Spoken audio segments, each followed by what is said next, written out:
Evangelho de João. Evangelho de João, capítulo 4.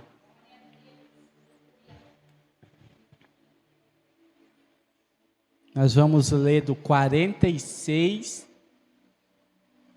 ao 54.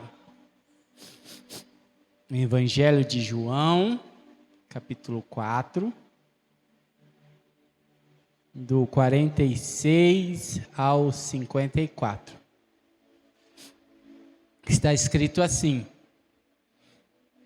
segunda vez foi Jesus a Canaã da Galileia, onde da água fizeram vinho, e havia ali um oficial do rei, cujo filho estava enfermo em Cafarnaum. Ouvindo este que Jesus vinha da Judeia para a Galileia, foi ter com ele e rogou-lhe que descesse e curasse o seu filho, porque já estava à morte. Então Jesus lhe disse: se não vides sinais e milagres, não creres. Disse-lhe o oficial: Senhor, desce antes que meu filho morra. Disse-lhe Jesus: vai, o teu filho vive. E o homem creu na palavra que Jesus lhe disse e partiu. E descendo ele logo, saíram-lhe ao encontro seus servos. Ele anunciaram, dizendo: teu filho vive. Perguntou-lhe, pois, a que hora se acharam melhor? E disse-lhe: ontem, às 7 horas, a febre o deixou. 53. Entendeu, pois, o pai que era aquela hora, a mesma em que Jesus disse ao teu filho vive, creu ele toda a sua casa. E, amém? E creu ele toda a sua casa. Estende suas mãos para cá. Pai, nesta noite nós nos rendemos a Ti, pois o Senhor é digno de toda adoração e louvor. Fale conosco uma vez mais, como de costume o Senhor tem falado conosco, nesta casa de oração. Que até o término desse culto, o Teu nome venha a ser glorificado, exaltado, uma vez mais. Amém?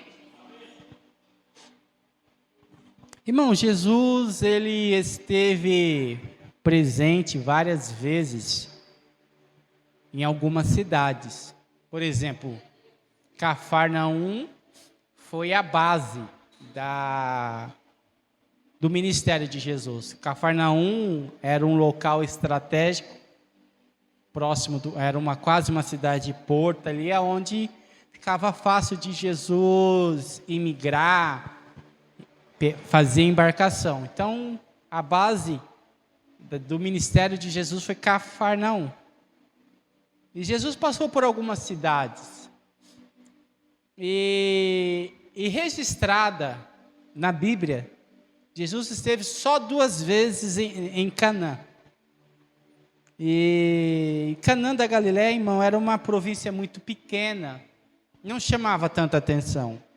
Na verdade, se você parar para ver, não tinha nem por que Jesus estar ali, naquela cidade, porque era uma cidade distante, era uma cidade fora da rota de imigrante. Então, não tinha por que Jesus estar ali. E interessante que João vai registrar, e na minha versão está escrito assim: dirigiu-se de novo a Canaã da Galileia. Eu não sei qual é a versão sua aí. Dirigiu-se de novo a Canaã da Galileia. E aí a Bíblia vai dizer assim: dirigiu-se de novo a Canaã da Galileia, onde da água fizeram vinho. Ora, havia ali um oficial do rei, cujo filho estava doente em Cafarnaum. Irmãos, eu quero dizer algo para você. Dirigiu-se de novo. Irmãos, Cristo já fez muito para cada um de nós, amém? Ele já fez coisas para você, para mim, sim ou não? Mas Ele ainda não fez tudo, amém? Cristo já fez coisas por mim e para você, Mas ainda ele não fez tudo. Tem coisas ainda que ele ainda vai fazer. Então, por isso que João está dizendo, dirigiu-se de novo. Ou seja, houve uma necessidade dele voltar para Canaã, Canaã da Galileia.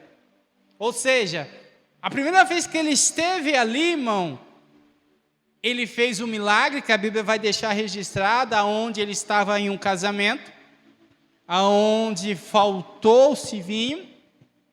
Então ele ali deu ordem para aqueles servos encher aqueles baldes, né, de água. E quando estava sendo transitado, levado, a Bíblia diz que ele virou vinho. Então a Bíblia diz que houve uma necessidade de ele estar ali, mas a Bíblia diz que dirigiu-se de novo, ou seja, houve necessidade. Não se espante se tiver área na sua vida aqui nesta noite, se o Senhor tiver que visitar e fazer novamente. Não se espante, porque é dele. Posso ouvir um amém? Então, dirigiu-se de novo. Eu não sei qual é a área da sua vida. Dirigiu-se de novo é como se ele quisesse dizer para mim e para você novamente: eu quero que você saiba que eu sou o teu refúgio, a tua fortaleza, o teu socorro, o teu abrigo, que em mim você encontra segurança, que nele, irmão, ele é a nossa esperança, que ele é a nossa alegria, que ele é a nossa paz. Então, quando dirigiu-se de novo, ele quer retratar, ele quer dizer para mim e para você que ele é tudo isso que eu acabei de falar, amém? Dirigiu-se de novo a Canaã da Galileia, onde a água fizeram vinho. É interessante, irmão, que tem pessoas que questionam por que esse primeiro milagre de Jesus. Eu ouvi uma vez um cidadão dizendo que não fazia sentido nenhum esse milagre que Jesus fez no casamento, que não acrescentou nada, que não fez diferença em nada. Irmãos, não fez diferença em nada para quem não recebeu. Todo milagre, irmão, não faz diferença nenhuma para quem não recebe, mas para quem recebe, irmão, faz toda a diferença. Então tem pessoas que vai desmerecer, irmão, o teu milagre, irmão, e o teu milagre talvez, irmão, pode ser uma coisa tão insignificante para mim, mas tão grandioso para você. Então, amados irmãos, eu ouvi uma vez um camarada dizendo: Jesus, não sei por que Jesus fez isso. Irmão, Jesus faz coisas que nós não entendemos. É interessante, irmão, que Jesus está ali começando o seu ministério em um casamento, em uma união, em uma unidade. E ele está ali, irmão, para salvar uma família. Por quê? Porque se tivesse acabado o vinho, o casamento tinha sido cancelado, aquele matrimônio não tinha sido realizado e uma família estaria destruída. Mas é interessante, irmão, que dirigiu-se de novo Jesus para Canaã da Galileia para salvar uma outra família. Como assim? Você vai entender. Por quê? Porque a primeira vez, irmãos, ele fez o milagre, mas a segunda vez, perceba, irmão, que quem está em risco agora é um filho. Filho é o quê? É a soma de um casamento. Então perceba, irmão, que a primeira vez ele está ali, ele salva um casamento, ele permite uma família ser construída. E depois dessa construção, irmão, ele volta em Canaã da Galileia com uma outra família que não é esta, mas, porém, agora ele está para salvar um filho, ou seja, aquilo que foi gerado dentro de um casamento. É interessante, irmão, que a Bíblia diz que ali estava um oficial do rei, cujo filho estava doente em Cafarnaum. Onde eu disse que era a base de Jesus? Cafarnaum. É interessante, irmão, que se a gente parar e pensar, não faz sentido nenhum o oficial do rei está em Canaã da Galileia, atrás de Jesus, se ele convivia na base missionária de Jesus. Faz sentido, irmão?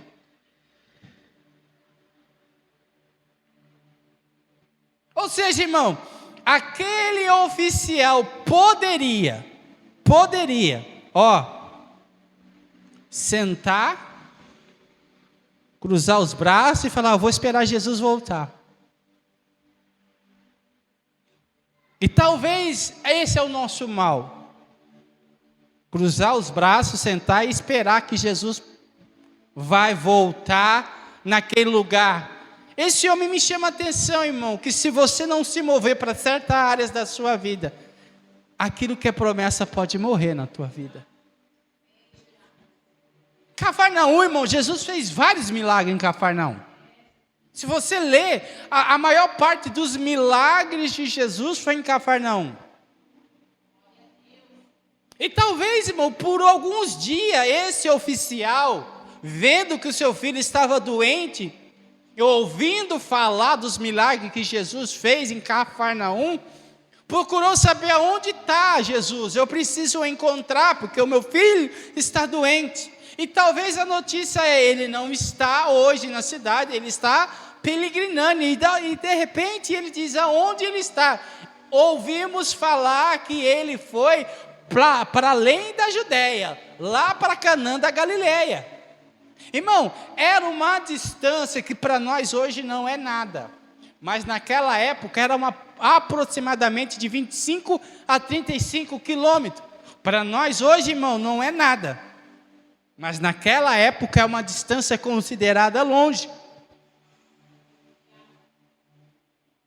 Então, amados irmãos, perceba que ele morava em Cafarnaum, ele estava em Cafarnaum, mas quando ele descobriu que Jesus não estava em Cafarnaum, ele não ficou esperando Jesus em Cafarnaum.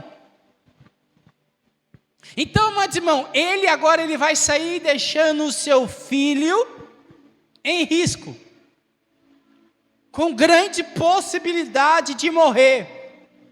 E com a grande possibilidade de não encontrar Jesus e voltar com a única certeza: meu filho está morto. Então percebe, irmão, que ele está, é um ditado circular que fala entre a cruz e a espada. Se eu fico, Jesus não vem, meu filho morre. Se eu vou, não encontro Jesus, meu filho morre.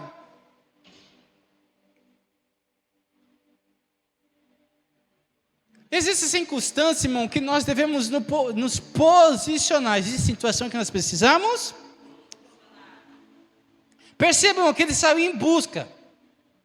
Ele saiu com um anseio, ele saiu com um propósito.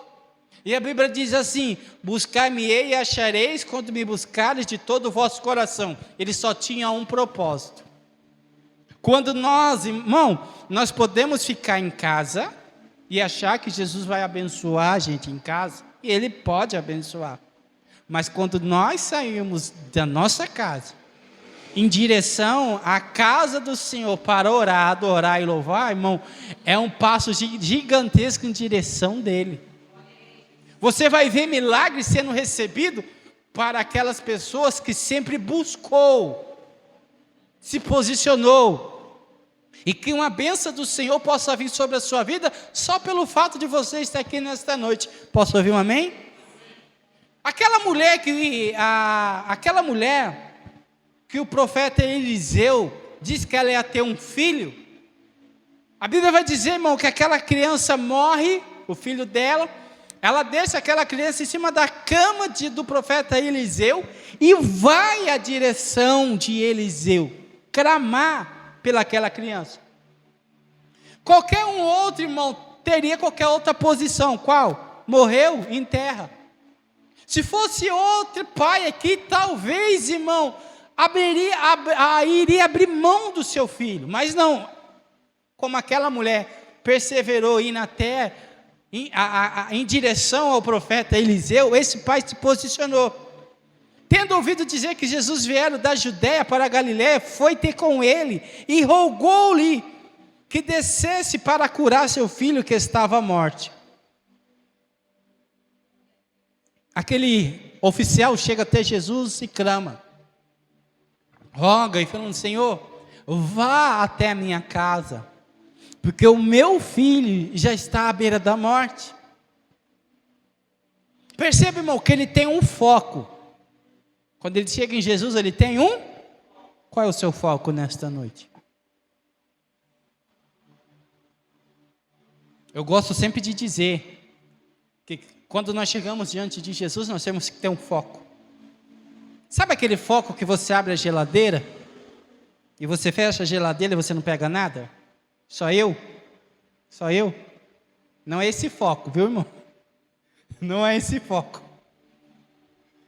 Nós temos que ter um foco. Esse homem tinha um foco. Ele chegou e falou assim: eu rogo ao Senhor, vai até minha casa que meu filho está à beira da morte. Tenha um foco. Qual é o seu foco nesta noite?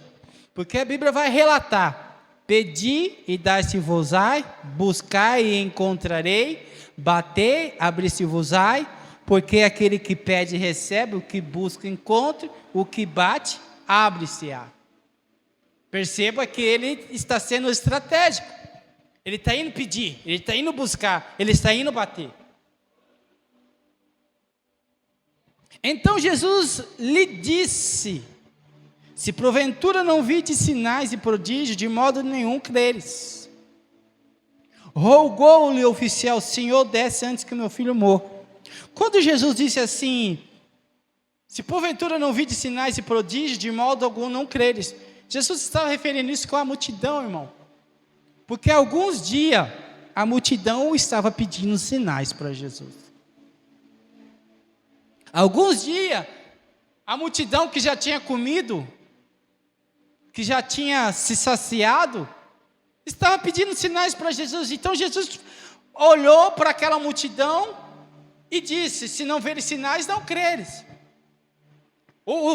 Aí o oficial disse: Senhor, desce antes que meu filho morra. Em outras palavras, ele estava dizendo assim: Senhor, eu não sei se essa multidão quer ver sinais, mas o que eu quero é continuar tendo esperança que o Senhor é capaz de fazer aquilo que eu venho buscar. Antes que o meu filho morra, eu não sei se eles vieram atrás de sinais, Senhor. Eu não sei se eles vieram atrás de prodígio. Eu nem sei o que eles querem, mas eu sei o que quero. Eu sei o que eu quero.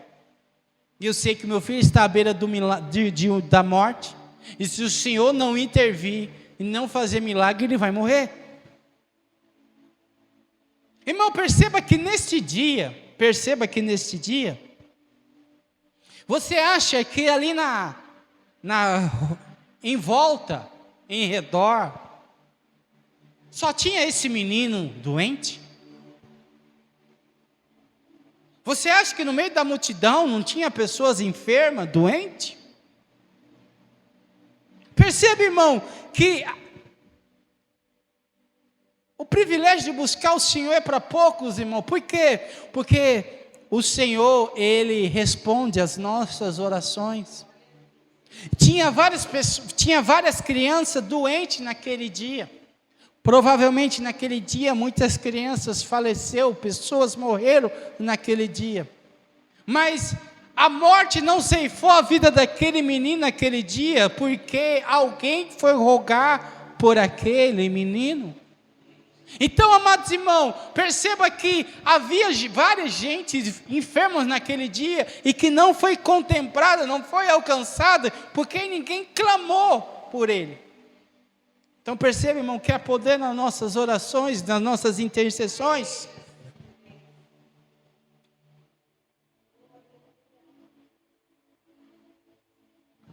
Eu gosto muito quando Jesus chega ali em Betânia, depois que Lázaro está morto.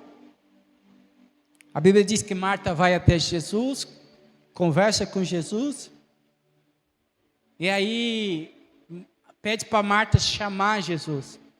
E havia uma multidão dentro da casa ali, na aldeia onde estava Maria. E Marta chega bem no ouvido de Maria e fala assim, ó: o mestre quer falar com você. Ninguém ouviu, irmão, somente Maria ouviu que o mestre queria falar com ela. Ela rapidamente se levantou e foi em direção de Jesus.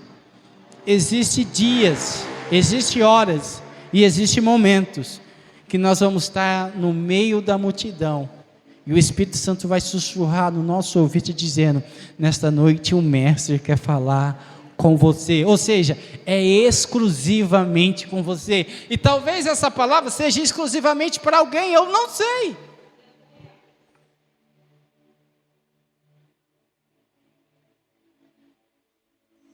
Então o fato do pai buscar vai fazer toda a diferença.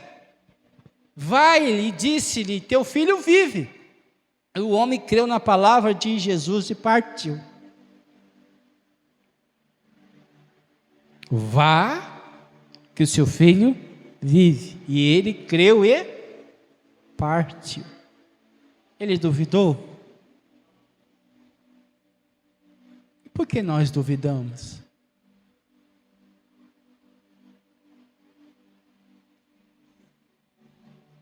Perceba, irmão, que ele pede para Jesus ir até a casa dele.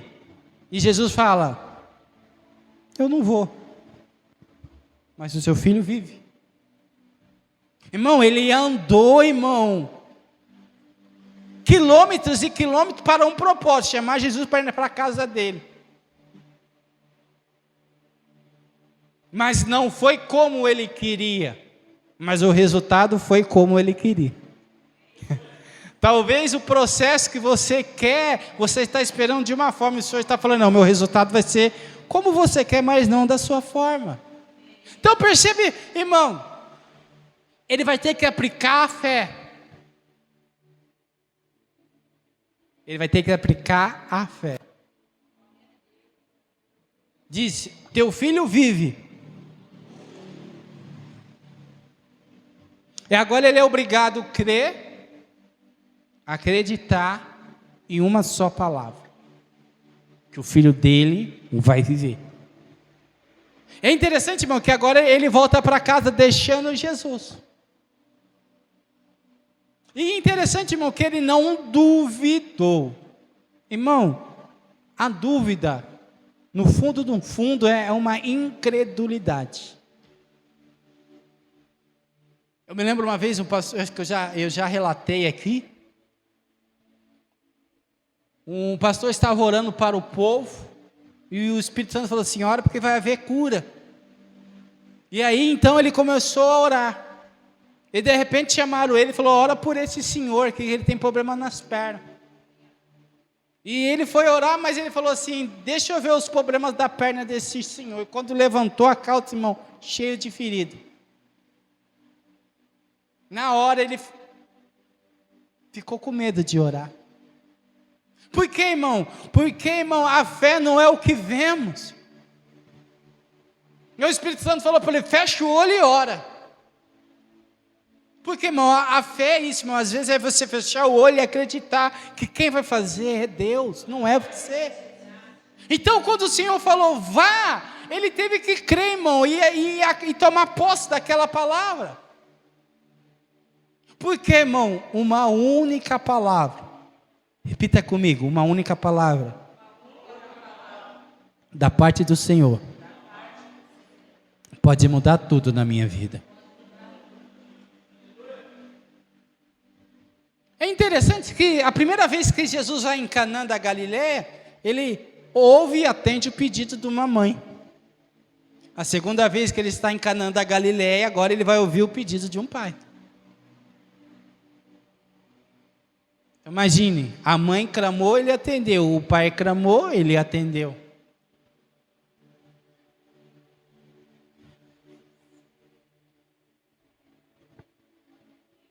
Então, irmão, tem hora que crer, irmão, é um ato de fé. E nós não podemos ter dúvida. Já ele descia quando seus servos vieram ao encontro.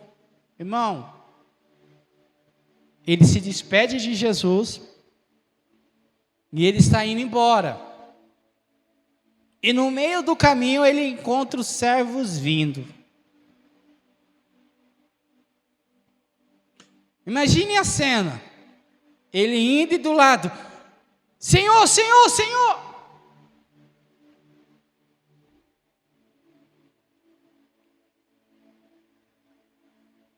E aí, irmãos? Imagina o coração do pai disparando agora. E agora? Se estão vindo me dizer algo, é porque o pior aconteceu. É assim ou não é? Quem aqui já recebeu telefonema de madrugada? Você olha lá e fala, meu Deus do céu, misericórdia. Para sair, irmão, ele andava longe. Então imagine, irmão, nessa hora agora, ou ele está firmado debaixo da palavra de Jesus, o seu filho vive, ou agora ele está, ou ele se pega ao medo. Com quem você tem se pegado nesses últimos dias? Nas palavras que o Senhor tem liberado sobre a tua vida, ou sobre as incertezas, as inconstâncias?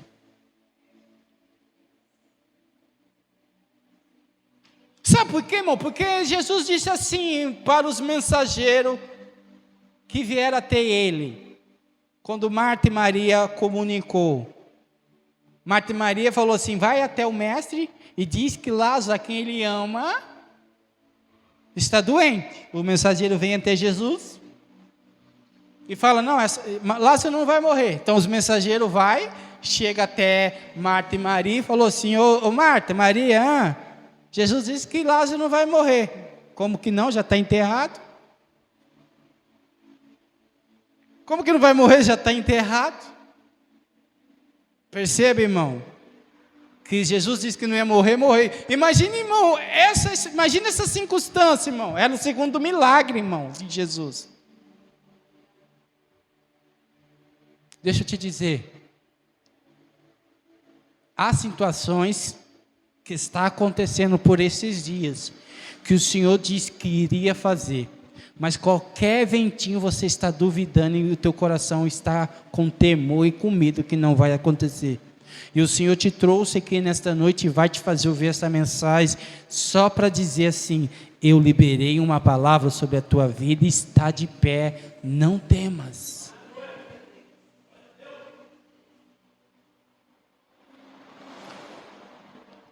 Quando o servo chega perto e diz assim, Senhor, o teu filho vive. Glória a Deus.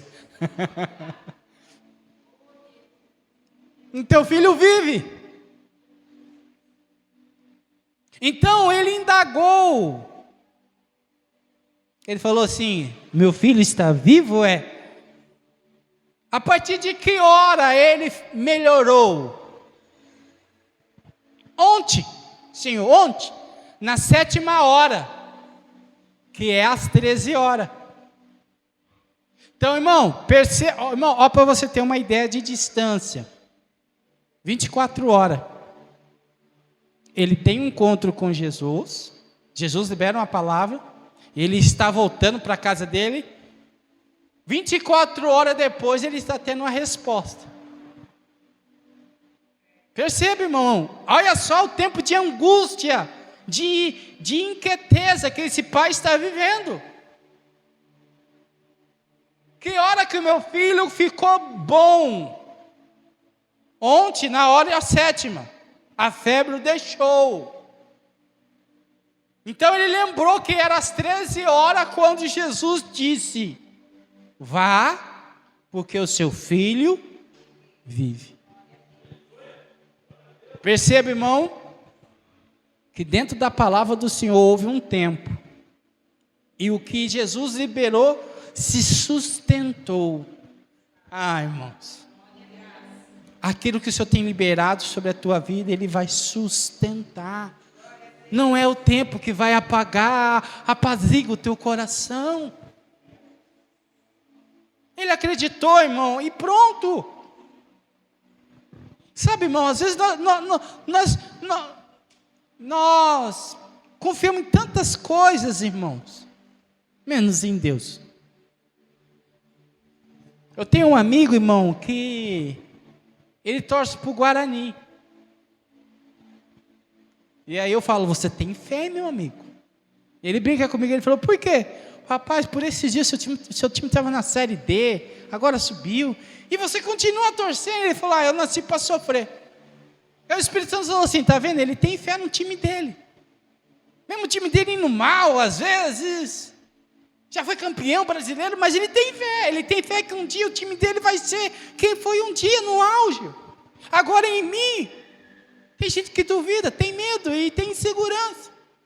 Perceba, irmão, que nós temos fé em coisas, em circunstâncias, irmão, banais, e naquele que nós poderíamos confiar e ter toda a convicção, nós duvidamos. Só que no 53 diz assim, e com isto,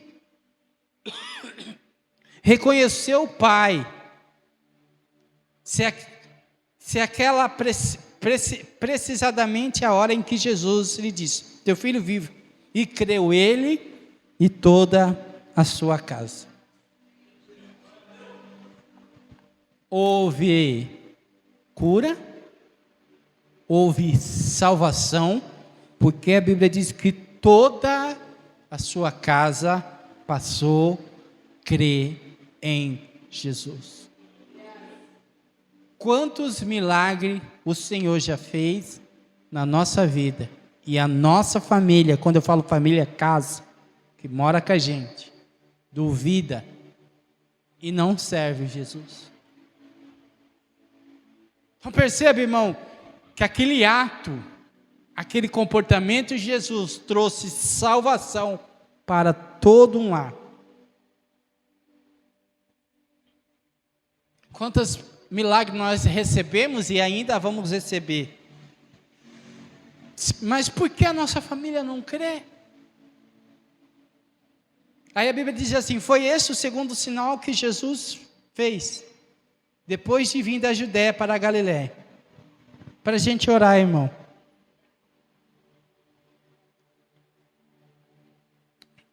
O nosso Senhor, Ele é eterno.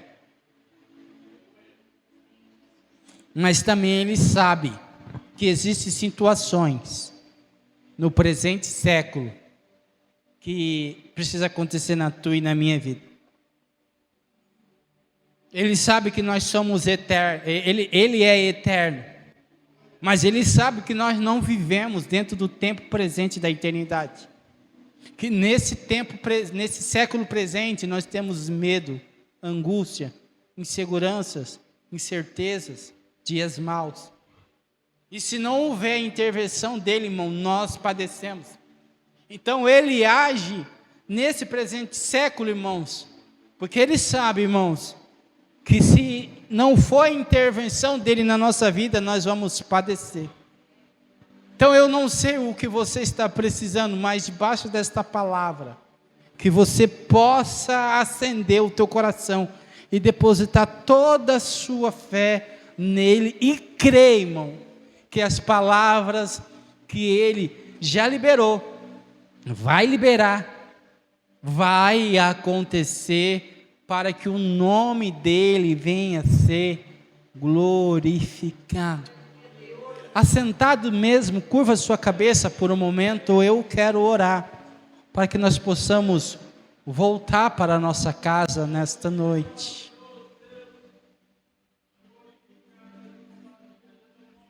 Ele sai de casa com algo que está prestes a morrer. O que você deixou na sua casa que está prestes a morrer?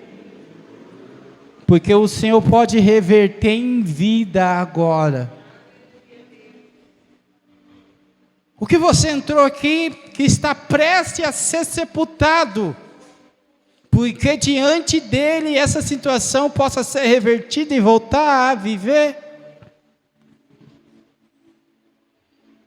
Senhor, nós oramos nesta noite, debaixo da autoridade desta palavra, pois a tua palavra é a verdade. A tua palavra, Senhor, ela não falha. A tua palavra, Senhor, que é bússola para aqueles que te seguem. É uma bússola, Senhor, para nos levar em direção aos teus propósitos. Ah, meu Deus e meu Pai, nesta noite aqui estão os teus filhos, que acabaram de ouvir esta palavra, Senhor. E eu não sei como cada um receptou esta palavra, eu não sei como cada um, ó Pai, vai desfrutar desta palavra, porque a semente foi lançada. E eu não sei, ó Pai, como está o coração, o solo desta pessoa, mas que ela possa estar firme, convicta, como esse homem, Senhor. E esse homem que servia um rei, era oficial do rei, mas não se importou com o título e deixou de prestar serviço para aquele rei humano, para pedir socorro ao rei dos reis, Senhor dos senhores. E ele foi até a tua direção, Senhor, e clamou, suplicou, e debaixo de uma palavra, Senhor, tudo mudou.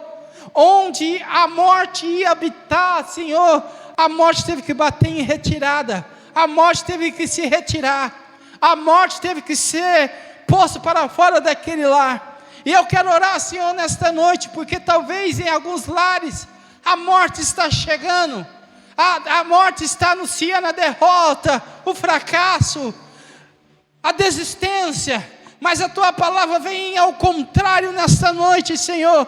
E aonde a morte iria habitar, vai habitar o Espírito Santo de vida, vai habitar, Senhor, o Espírito que ressuscitou o Senhor naquela cruz. Ah, meu Pai, que o Senhor possa nesta noite, em nome de Jesus, ó Pai, trazer vida aonde a morte está dizendo que vai reinar. Porque estamos confiando no Senhor, debaixo desta palavra, nós tomamos posse, que possa haver cura, que possa haver restituição, que possa haver restauração, aonde o inimigo disse que é dele, nós repreendemos nesta noite, na autoridade do nome de Jesus, e ministramos paz, cura e libertação. E que possa haver cura, que possa haver transformação, em nome de Jesus. Se você crê, você aplauda, glorifica o Senhor, amém?